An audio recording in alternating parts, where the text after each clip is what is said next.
Subscribe to our YouTube channel and press the bell icon to get the latest updates.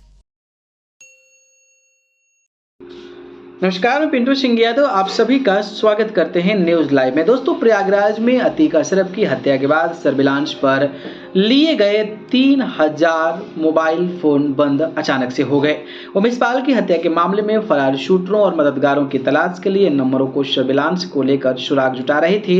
Atiq Ashraf की हत्या के बाद दूर दराज के रिश्तेदार व संपर्क में रहने वाले अब दहशत में आ गए हैं। एक साथ इतने सारे मोबाइल नंबर ऑफ हो जाने से जाँच भी प्रभावित हो रही है। हालांकि कॉल डिटेल के आधार पर एसटीएफ ने अब मुखबिरों की मदद फिर से लेना शुरू कर दिया है।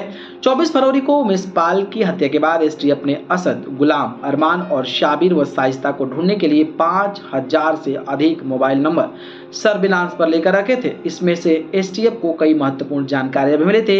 इसी के बाद एसटीएफ दिल्ली में 3 मददगारों तक पहुंची थी। इन मददगारों से ही असद व गुलाम की लोकेशन मिली थी। फिर इन लोगों का अजमेर से पीछा करते हुए झांसी में एसटीएफ ने दोनों को घेर लिया था। मुठभेड़ में दोनों मारे गए थे। इसके बाद 15 अप्रैल को प्रयागराज में रिमांड अवधि में बाहुबली माफिया अतीक अहमद और अशरफ की सरेआम हत्या कर दी गई। इस घटना से पूरा प्रयागराज से लेकर अंडरवर्ल्ड तक दहल गया था।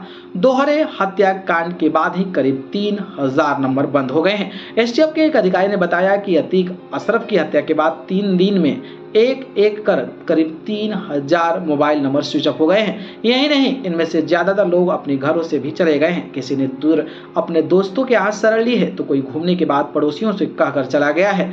एसटीएफ का कहना है कि अचानक नंबरों के बंद होने से कई लोग रडार पर थे, जिनके बारे में सब कुछ जानते हुए भी उन पर हाथ नहीं डाला जा सकता है। ऐसा इसलिए किया जा रहा था ताकि शायद उनके संपर्क में कोई आरोपित आ जाए और वहां तक पहुंचा जा सके।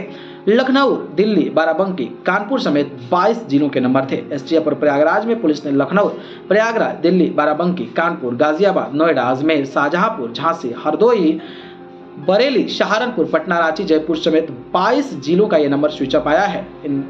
इनमें कुछ मोबाइल नंबर कुछ दूसरे माफिया गिरोह से जुड़े लोगों के भी थे।